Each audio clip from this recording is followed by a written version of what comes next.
aqui para o estudo do Evangelho, como toda quarta-feira, e esse momento é muito especial para todos nós. Marcamos o nosso retorno às nossas atividades, aos nossos grupos de estudo, né? E com muita alegria estamos aqui reunidos, né?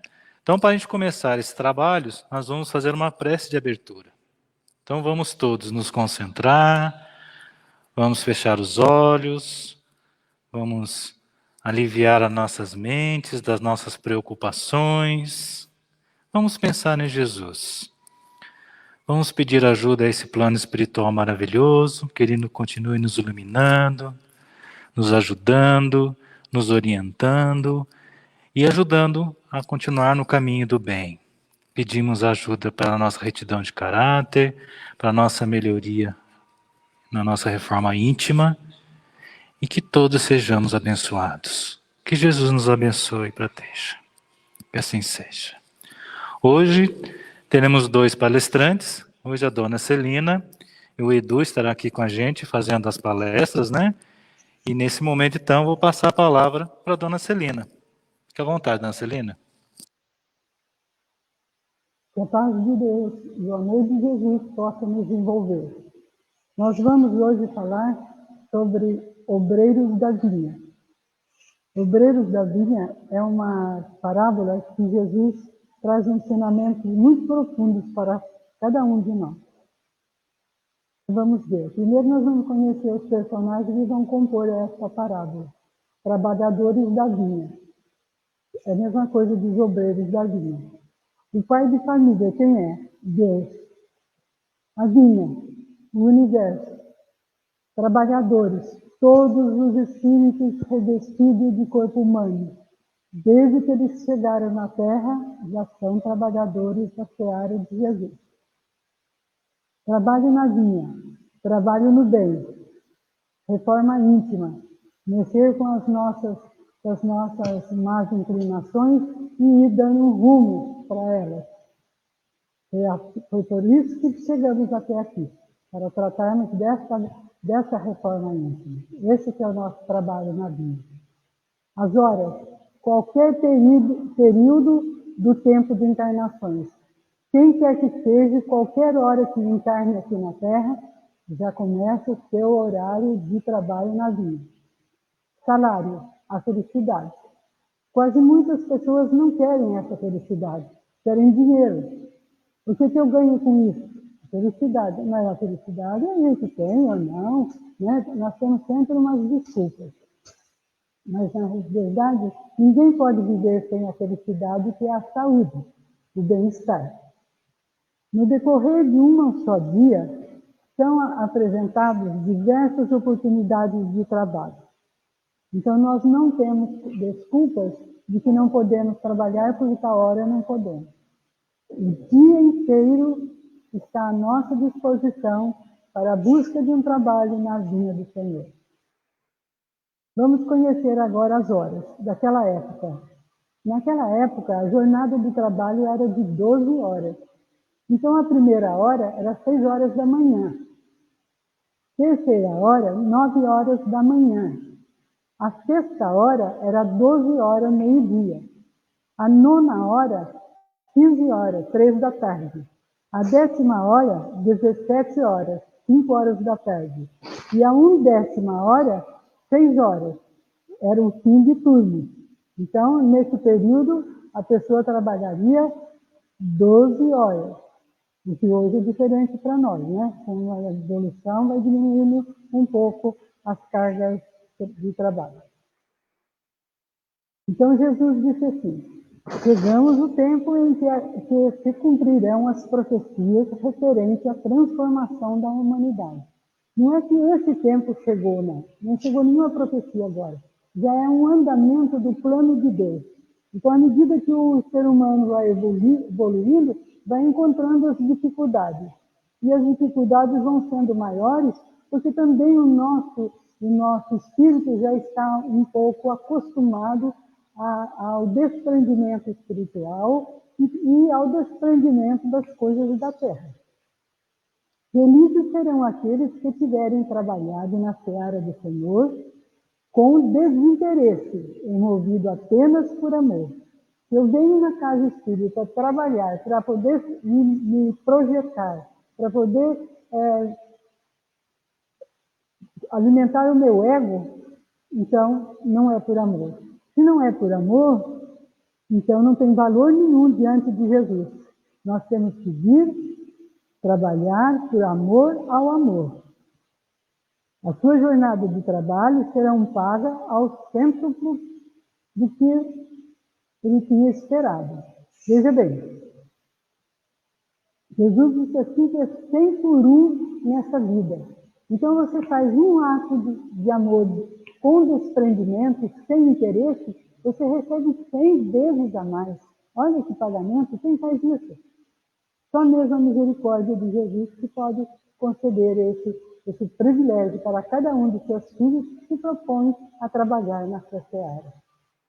Felizes são aqueles que terão ditos aos seus irmãos: irmãos, trabalhemos juntos e unamos os nossos esforços para que o Senhor, a sua vinda, encontre a obra determinada. O que quer dizer? É aquele irmão que não fica arrumando disque-disque, né? Que não fica brigando e mirindando-se por qualquer coisa. Mas se ajuda o irmão quando esse está desanimado no caminho e dá-lhe um fôlego para que ele continue. Então, esse sim, esse vai encontrar a sua obra terminada. Porque a esse o Senhor dirá: vinde a mim, vós que sois os bons servidores, vós que calaste os vossos melindres e as vossas discórdias, para que a obra não fosse prejudicada. Então, no decorrer de qualquer trabalho aí fora, nós sabemos que tem desavença, que tem brigas, que tem discussões, que tem disque-disque, mas aquele que traz a paz dentro de si, ele transborda essa paz aos companheiros, acalentando, acalmando e insistindo para que ele não desista da jornada, porque para que a jornada não fique prejudicada. Mas do outro lado vem Jesus e diz: mas ai daqueles que por suas dissensões tiverem retardado a hora da colheita, porque a tempestade chegará e serão carregados no turbilhão. Imagine, né, se você, por sua causa, você assumiu um trabalho e de repente você desiste, porque ninguém acatou a sua decisão, porque encontrou alguma falha no seu trabalho, aí você se melindra e abandona. O Chico tinha sempre uma palavra para dizer: o irmão quer ir embora? Vai. Por quê? Porque ele trabalhando, ele tem a proteção da espiritualidade, tem a proteção de Jesus. Ele abandonando, ele cai nas mãos dos cães. Então, o cão vai buscar. E o que é o cão? É a infelicidade, o desespero, a dor, a tristeza, a doença. E eles vão gritar depois: socorro, socorro, graças, graças.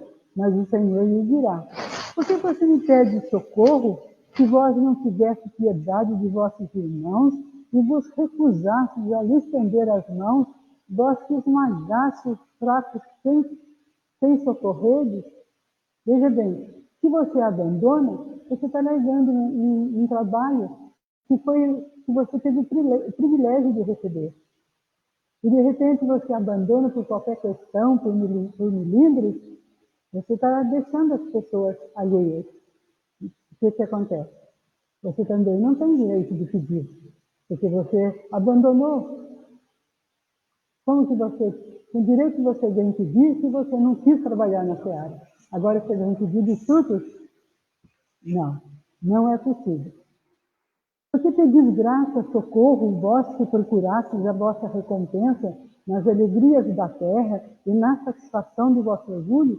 Então, quando você saiu, você alimentou o seu orgulho. Você foi embora, você satisfez, você recebeu, né, esse mal-estar e deu vazão a ele, porque você está naquela vibração de frequência muito baixa. E nessa hora que os espíritos aproveitam e aquele problema que é tão diminuto, de repente ele se torna enorme. E a gente ali, dominada pelas forças interiores, a gente cede.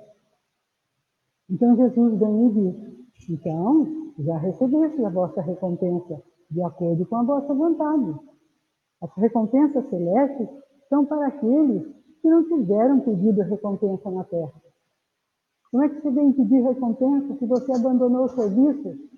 Hoje nós podemos analisar isso com cuidado e com inteligência, porque a gente está vendo as empresas como é que agem com os trabalhadores.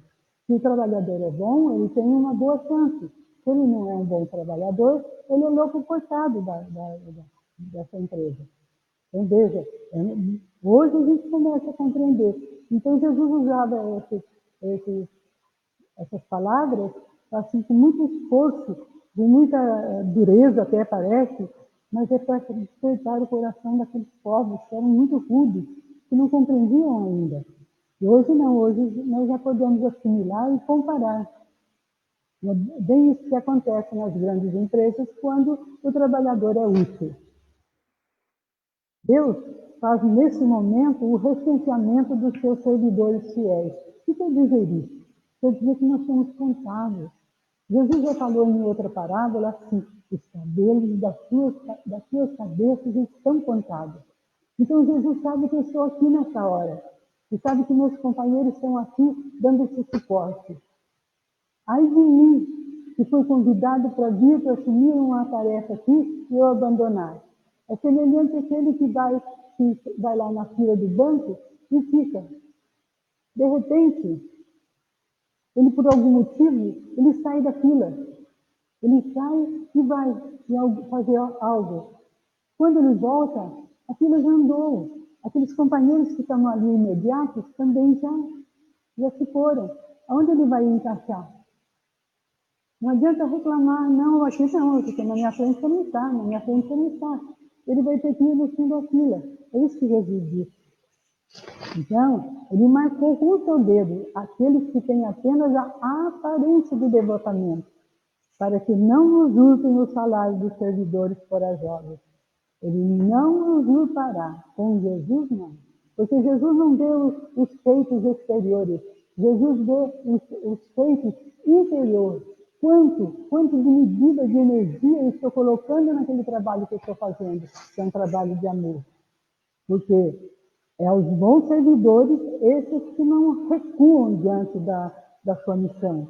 Custe o que custar, em todos os patamares da vida, nós vamos encontrar facilidade e dificuldade. Então, ele vai confiar os postos mais difíceis na grande obra da regeneração pelo Espiritismo. Então, nós que estamos nos esforçando, porque ninguém sabe, nós todos estamos estudando, nós todos estamos aprendendo. É difícil? É, mas a gente tem a assistência espiritual, tem os bons amparadores que nos seguem, que sabem dia e noite do nosso comportamento. Então, eles têm interesse de nos ajudar, porque a obra não é só nossa dos encarnados, é também dos desencarnados, e principalmente dos espíritos superiores que são responsáveis por tudo que se passa aqui nesse grande educandário que é a Terra. A Terra é uma escola, é um educandário, é aqui que nós aprendemos a conviver. E essas palavras se cumprirão. Olha, é Jesus que está falando, ninguém vai passar. Pode passar tudo, mas minhas palavras não passarão. E os primeiros serão os últimos, e os últimos serão os primeiros. Veja que eu acabei de falar, né? Quem está lá na fila. Quem está na fila era o primeiro. Você saiu e foi fazer algum interesse seu? Quando você voltar, você é o último. Está vendo? Hoje nós temos como explicar isso, porque o que acontece aí na nossa sociedade, qualquer lugar que você vá, se você não ficar no seu lugar, você perde. Então, Jesus veio dizer para nós que a gente perdeu. Se tem outra nova oportunidade, tem. Tem. Sempre tem. Porque Jesus não deixa ninguém sem oportunidade. Mas aí já é mais difícil. E veja bem, e ele ainda repetindo, a gente diz assim, porque a esse o Senhor dirá, vinde a mim, vós que sois bons servidores, vós que calastes os vossos melindres e as vossas discórdias, para que a obra não fosse prejudicada. Quantas vezes a gente assume a doutrina e, de repente, a gente tem aquele lado interior da gente, né, que a gente quer dar uma resposta, quer falar qualquer coisa, né? Porque a gente representa uma doutrina, a gente se segura, a gente não faz. Por quê? Porque eu não vou manchar a doutrina, porque a doutrina de Jesus é ilibada. Ninguém consegue derrubá-la. Ninguém. Ninguém vai fazer alguma coisa que...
Muito obrigado. Muito obrigado, dona Celina, por mais essas palavras de sabedoria, por mais essa orientação. E agora vamos com o Edu, para o estudo do Evangelho. Edu, a palavra é sua. Obrigado. Muito boa noite, meus amigos.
Ninguém pode ver o reino de Deus se não nascer de novo. O item 24, 25 e 26, que são limites da reencarnação, necessidades da reencarnação.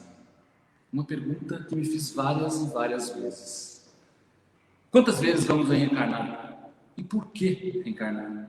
Por quê? Essa é uma pergunta que sempre me fiz e tão importante para o meu crescimento, para o meu desenvolvimento. Mas antes de falar da reencarnação, eu queria falar de uma só encarnação. Daquele que é o nosso arquiteto espiritual, nosso Senhor. Daquele que nos ensinou, aquele que nos deu o caminho. que esteve encarnado com a gente, com todos nós. Uma encarnação rápida, mas que deixou todo um legado. Jesus, nosso mestre, nosso guia, nosso irmão, nos trouxe um ensinamento, nos trouxe o caminho, nos mostrou a direção. Esteve aqui com tanto poder, com tanta luz, e permitiu passar por essa encarnação toda para nos deixar o legado, um caminho. Então, quando falamos de reencarnação, nós vamos falar um pouquinho aqui da nossa importância e por que estamos aqui. Temos que pensar em Jesus. Jesus é o nosso modelo e guia. Por isso que ele passou por aqui. Por onde ele passava, exalava o amor, a caridade. Então temos que aprender com Jesus. Jesus é a nossa bússola. Imagina nos dias de hoje, como é difícil navegar, andar. Hoje eu estava voltando de São Paulo, por exemplo, dependo do aplicativo de mapa para poder me encontrar. Imagina o Senhor de nós sem Jesus. Como nós iríamos passar pela encarnação? Qual o direcionamento? Então, meus amigos que estão em casa, todos os nossos irmãos, eu convido vocês a refletir. O nosso modelo e guia é Jesus. Ele é o modelo e guia. Toda vez que quisermos saber a direção, o caminho, pense como Jesus faria. Como Jesus agiria. Nós já conhecemos um pouquinho da história de Jesus e sabemos como ele agiria. Então essa é uma reflexão importante. Voltando para o nosso Evangelho, eu pergunto, e aí essa foi a pergunta que foi na minha cabeça, qual o limite para a reencarnação? Quantas e quantas vezes nós vamos reencarnar? E essa é uma pergunta que a gente sempre quer dar uma abreviada, né? Será que falta muito? A gente sempre quer descobrir e entender isso. Primeiro, encarnação é uma oportunidade, não é um castigo. Tem uma fila de irmãos que gostariam de estar aqui, nessa terra, passando por essas dificuldades. É uma oportunidade. Nós aceitamos essa oportunidade, aceitamos esse desafio. Então a encarnação, ela é uma meta, ela tem um objetivo, uma razão. Não estamos aqui só para passar uma vida. Não, nós temos um objetivo bem claro, que nós assinamos lá na hora de encarnar. Um compromisso. E o compromisso é com quem? Com nós mesmos. E é isso que é a diferença. O compromisso não é com o outro. Não posso melhorar o meu irmão, não posso melhorar o amigo. Eu tenho que melhorar. Está na minha mão. Livro dos Espíritos nos fala o seguinte. Pergunta 132. Qual o objetivo da encarnação? E olha a resposta, mais uma vez, fantástica dos nossos amigos do plano espiritual. Deus lhe impõe a encarnação com o objetivo de chegar à perfeição. Deus, que é a perfeição, inteligência suprema, nos impõe, nos coloca como obrigatória a encarnação. Com uma finalidade: caminharmos para o progresso, melhorarmos, aprendermos. E mais, todavia, para chegar à perfeição, devem suportar todas as vicissitudes da existência corporal. Vicissitudes da existência corporal. Passar por todos os desafios, todos os vícios, enfrentar cada um deles.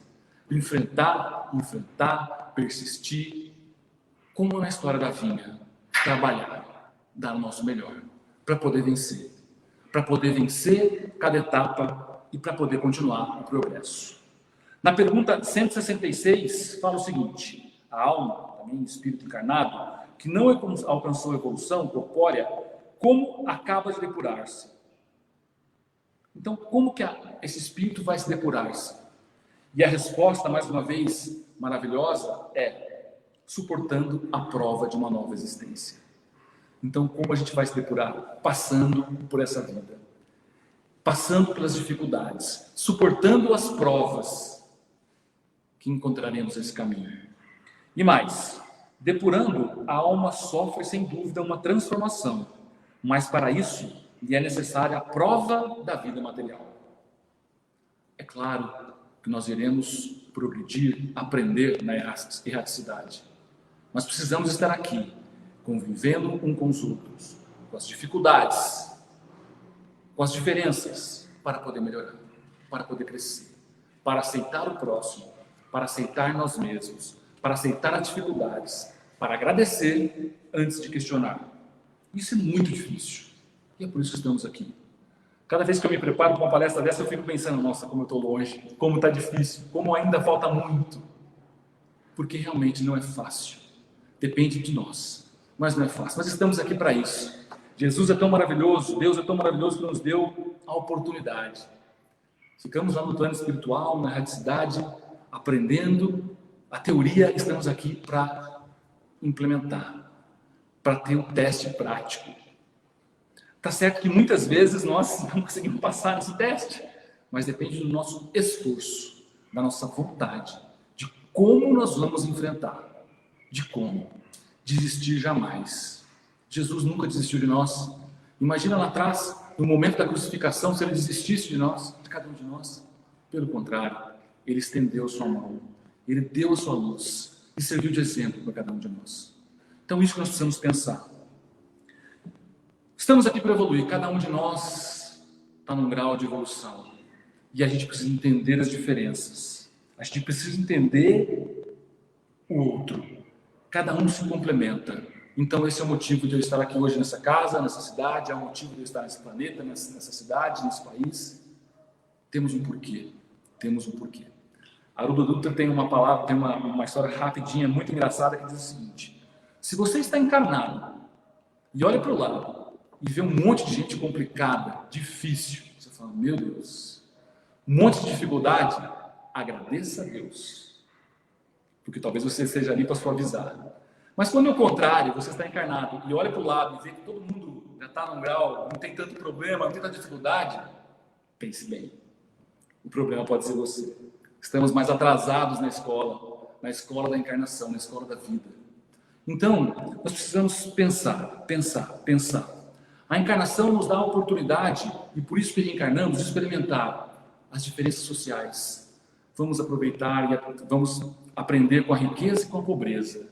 Vamos passar pela renúncia do trabalho, pela transitoriedade dos bens materiais. Vamos ter a oportunidade. Nós vamos passar por cada um desses desafios. E não somos só eu, não é só eu. Cada um de nós. Isso que é a beleza, isso que é a justiça divina. Não tem ninguém aqui que é protegido, pelo contrário, todos têm a mesma oportunidade. O que estamos fazendo dessa oportunidade? Essa é a grande pergunta. E por isso que a reencarnação é tão importante. Para falar um pouco da reencarnação, tem alguns conceitos que são importantes que a gente passe a entender, compreender. Quando a gente fala de espírito, já falamos isso, nosso espírito é eterno, ele vai continuar aprimorando até um dia chegarmos ao progresso, mas nós temos nosso corpo físico. Se eu lembrar da primeira vez que eu subi aqui para falar, quanta coisa mudou, quantos cabelos brancos, quão diferente eu estou, esse corpo físico ele vai morrer. Esse corpo físico ele tem prazo de validade. Esse corpo físico ainda precisa de uma matéria grosseira, mas grosseiro no sentido de que ainda não é sutil, que ainda não está evoluído. Porque esse corpo físico é o maior presente que eu podia ter. Nos foi confiado por Deus para passar por essa existência. E nós temos nosso perispírito. Com pouco tempo que eu tenho, não dá para falar tudo do perispírito hoje aqui. Eu convido a cada um de vocês que estão em casa hoje, nossos amigos samaritanos, todos que estão acompanhando, que procurem estudar um pouco sobre o perispírito para entender. O perispírito, ele nos acompanha nas nossas encarnações. Paulo de Tarso chamava esse perispírito como corpo fluídico. Ele chamou como corpo espiritual. E o que diz o livro dos Espíritos sobre isso? Pergunta 93. O espírito, propriamente dito, tem alguma cobertura ou está, como pretendem alguns, envolvidos numa substância qualquer? E a resposta dos nossos amigos do plano superior é: o espírito está revestido de uma substância vaporosa para os teus olhos. Ou seja, não conseguimos enxergar, mas ainda bem grosseira para nós. Ainda estamos num plano que nosso perispírito está grosseiro, tem algumas manchas. Muito vaporosa. Entretanto, para poder elevar-se na atmosfera e se transformar para onde queira. Assim como o germe de um fruto é envolvido pelo perisperma, da mesma forma o espírito propriamente dito está revestido do envoltório que, por comparação, pode chamar-se perispírito. Esse envoltório que nós vamos carregar encarnações por encarnações, que vai nos acompanhar, que nós temos a tarefa de transformá-lo mais sutil, de remover. É nele que aparece cada uma das nossas imperfeições morais, as nossas manchas, que que estão marcadas vidas e vidas. Kardec dizia: a morte é apenas a destruição do envoltório material que a alma abandona, como faz a borboleta, conservando, porém, o seu corpo fluídico ou perispírito. No perispírito ficam as nossas mazelas, os nossos vícios, ciúme, ódio, inveja. Cada vez que nessa passagem temos esses sentimentos, criamos marcas. E precisamos de vidas e vidas, encarnações e oportunidades para começar a remover essas marcas. Não vai ser fácil. Cada um de nós sabe das dificuldades que tem, lá no seu íntimo. Eu não preciso olhar para o do outro, mas vamos trabalhar para melhorar. O esforço é fundamental. Quando passamos a pensar naquele vício, naquela dificuldade moral que nós temos, já é um grande sinal. Porque às vezes a gente nem pensa. Por isso que eu insisto, e é o fundamento dessa casa, o estudo, o aprendizado, a importância do aprendizado, para que a gente possa cada vez mais conhecer o caminho. E seguir o caminho depende só de nós. Bom, limites da encarnação até chegar à evolução. A evolução depende da limpeza do perispírito, reduzindo a materialidade, tornando mais sutil, elevado, fluídico. E o que fala o Evangelho, o nosso querido Evangelho, sobre isso? Propriamente falando, a encarnação não tem limites rigorosamente determinados. A se entender por isso, o envoltório constitui o corpo do espírito, uma vez que a materialidade desse envoltório diminui à proporção que o espírito se purifica. Em certos mundos mais adiantados que a Terra, ele já é menos compacto, menos pesado e menos grosseiro e, por conseguinte, menos sujeito a vicissitudes. Em grau mais elevado, é diáfano, quer dizer delicado e quase fluídico. Ou seja, qual o limite para a reencarnação? Não tem limite. Depende de como nós vamos passar por cada uma dessas passagens pela vida corpórea. Depende do esforço que a gente vai fazer para diminuir essa materialidade e transformar o nosso perispírito cada vez mais sutil, cada vez mais purificado, reduzindo a dependência da parte grosseira que nós temos. Nosso Evangelho diz o seguinte: para o espírito selvagem que está no começo da vida espiritual, a encarnação é um meio de desenvolver a inteligência. Ou seja, aquele espírito que está no começo da sua evolução, a encarnação por si próprio já serve para ele desenvolver o quê? A sua inteligência. Mas olha o que acontece para os homens esclarecidos. E eu me dou o direito de chamar aqui todos nós, que estamos hoje aqui em casa, que estamos hoje aqui nos Samaritanos, de homens esclarecidos. Temos um pouquinho de conhecimento. Se chegamos até essa casa, se chegamos a essa doutrina, pela dor ou pelo amor, temos um pouquinho de esclarecimento. Olha o que diz o Evangelho. Para o homem esclarecido, em que o senso moral está largamente desenvolvido e que se vê obrigado a repetir etapas de uma vida corpórea cheia de angústias, enquanto já podia ter atingido o fim, é um castigo pela necessidade que se acha de prolongar a sua permanência nos mundos inferiores. É chamado de um castigo, mas não um castigo de Deus, nosso. Se nós já temos conhecimento, e por isso a importância do conhecimento, se já temos um mínimo para evoluir, por que não? Está nas nossas mãos. Então, por que vamos passar por provas mais duras, mais pesadas? Vamos aumentar o nosso débito, se nós podemos começar a trabalhar para melhorar. O Evangelho diz o seguinte: ao contrário, aquele que trabalha ativamente em seu progresso moral pode não somente abreviar a duração de sua encarnação material, mas franquear de uma vez os graus intermediários que distanciam dos mundos inferiores. Não tem como pular etapa, mas tem como suavizar e adiantar. Depende da gente. Depende do esforço que a gente vai fazer nessa encarnação. Por isso que, qual é o limite das reencarnações? Depende muito da gente. Está na nossa mão. De fazer cada vez mais essa passagem importante. Essa passagem que ela seja decisiva para o nosso caminho. Nós temos o livre-arbítrio. Nós conhecemos. O Evangelho nos mostra ainda. E os espíritos não poderiam encarnar de uma só vez no mesmo globo e passar suas diferentes existências em diferentes esferas, ou seja, por que não encarnar de uma só vez no globo e depois a gente já mudar para outras esferas? E olha a resposta, mais uma vez, justa, sensata e pensando no nosso amor, no nosso desenvolvimento dos espíritos. Essa opinião seria admissível se todos os homens estivessem na Terra exatamente no mesmo nível Se todos os homens estivessem na Terra exatamente no mesmo nível intelectual e moral, as diferenças existentes entre eles, desde o selvagem até o civilizado, revelam os graus que tem a percorrer. A encarnação, aliás, deve ter uma finalidade útil, ou seja, cada um de nós está num grau diferente de evolução. E cada um de nós, juntos, nos complementamos para poder crescer, para poder continuar a caminhada. Por isso é tão importante.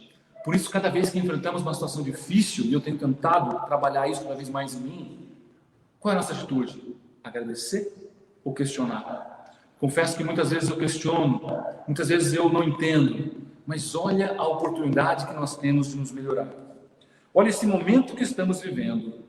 Que oportunidade de nos melhorar, de aprender, de melhorar, de passar por essa vida, dessa encarnação, melhores, de suavizar as próximas. Livro dos Espíritos, pergunta 67, fala: qual o objetivo da reencarnação? Expiação, aprimoramento progressivo da humanidade. Sem o que, onde estaria a justiça? Imagina se tudo terminasse agora, volto para os meus porquês, que justiça teria? Então nós temos que passar por cada um desses desafios. Nós temos que passar. Mais uma pergunta: qual seria a finalidade das encarnações efêmeras das crianças que morrem em tenra idade, diz o Evangelho? Meus amigos, imagine o seguinte: essa não é a primeira encarnação, então tudo tem um porquê. Toda encarnação é útil, seja ela para estreitar os laços espirituais de família, fraternidade e igualdade. Chegando quase ao fim nosso estudo de hoje, convido todos vocês para ir ao nosso Evangelho, se aprofundar cada vez mais. Eu queria algumas reflexões.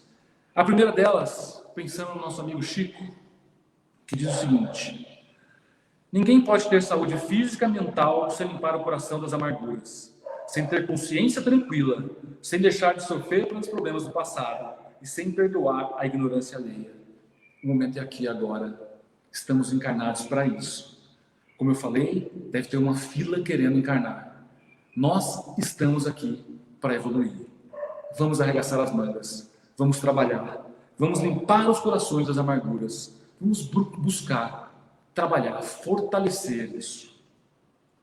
Volto para o nosso viver, nascer, crescer, morrer, progredir, sem cessar, tal é a lei. O momento agora é viver e crescer. Estamos vivendo, crescendo. Esse é o momento. Não vamos perder esse momento. Vamos juntos, cada vez mais caminhar. E para finalizar, agradecendo a todos os espíritos de luz que estiveram com a gente, estão com a gente essa noite, Kardec disse o seguinte: o homem é assim, o árbitro constante da sua própria sorte. Ele pode aliviar o seu suplício ou prorrogá-lo indefinidamente. Sua felicidade ou sua desgraça depende da vontade de fazer o bem. Vamos fazer o bem. Vamos arregaçar as mangas. Vamos seguir o exemplo de Jesus, nosso modelo e guia, que esteve aqui para plantar o amor, para nos mostrar o caminho. Muito obrigado.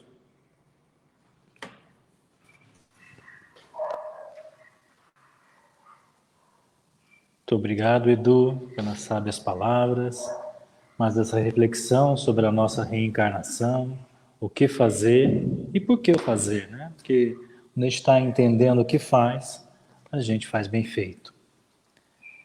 Agora é aquele momento em que vamos fazer as nossas vibrações. Vibrações são energias que emanamos para o cosmos. São energias que nós dirigimos aos nossos entes queridos e para todos aqueles que a gente vibra em favor do bem. Então, fechemos os nossos olhos para melhor nos concentrarmos, esvaziemos as nossas mentes, ficamos calmos nesse momento, um momento de tranquilidade, né, em que nós doaremos energias para todos aqueles necessitados. Então, vibremos nossos melhores sentimentos de paz, amor e luz. Vibremos intensamente por todo o universo, todos os planetas e seus povos, pelo nosso Brasil e por seus governantes. Vibremos pelos nossos hospitais, orfanatos, creches, asilos e cadeias. Vibremos por todos os lares e pela implantação do Evangelho no lar. Vibremos também pelo nosso lar, por todos aqueles que convivem conosco e por aquele caminho difícil que podemos ter, principalmente nesse momento em que estamos reclusos. Vibremos por nossos parentes, amigos e por aqueles que se dizem nossos inimigos. Vibremos pelos plano espiritual, pelo umbral, pela crosta e respeitosamente pelo vale dos suicidas. Vibremos por aqueles que nos antecederam à pátria espiritual. Vibremos também com muito carinho pelos nossos lares, que seja um local de tranquilidade, de descanso e de um digno repouso. Vibremos por nós mesmos, pedindo ao Mestre Jesus que possamos amanhã ser melhor do que fomos hoje. Que assim seja. Continuando com essa boa vibração, com esses bons pensamentos, nesse momento vamos imaginar, né, as nossas necessidades. Vamos pedir, porque pedir ajuda a desenvolver uma virtude, que é a humildade. Né? Então vamos pensar que tipo de remédio eu estou precisando, que tipo de bálsamo eu estou precisando, que tipo de ajuda eu vou pedir. Porque Bezerra de Menezes. Então vamos pensar o que eu preciso, o que meus amigos precisam, o que meus inimigos precisam. Vamos emanar energias para que todos sejam curados. Nós te rogamos, Pai, de infinita bondade e justiça, o auxílio de Jesus, através de Bezerra de Menezes e suas legiões de companheiros. Que eles nos assistam, Senhor, consolando os aflitos, curando aqueles que se tornem merecedores, confortando aqueles que tiverem suas provas e expiações a passar, esclarecendo os que desejam conhecer a verdade e assistindo todos aqueles que apelam a teu infinito amor. Jesus, estende tuas mãos dadivosas em socorro daqueles que te reconhecem, o dispenseiro fiel e prudente, de teus santos espíritos, a fim de que a fé se eleve, a esperança aumente, a bondade se expanda e o amor triunfe sobre todas as coisas.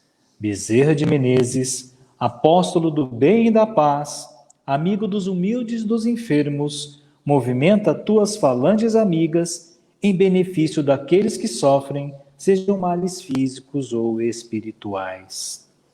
Santos Espíritos, dignos obreiros do Senhor, derramai as graças e as curas sobre a humanidade sofredora, a fim de que as criaturas se tornem amigas da paz e do conhecimento, da harmonia e do perdão, semeando pelo mundo os exemplos de Jesus Cristo.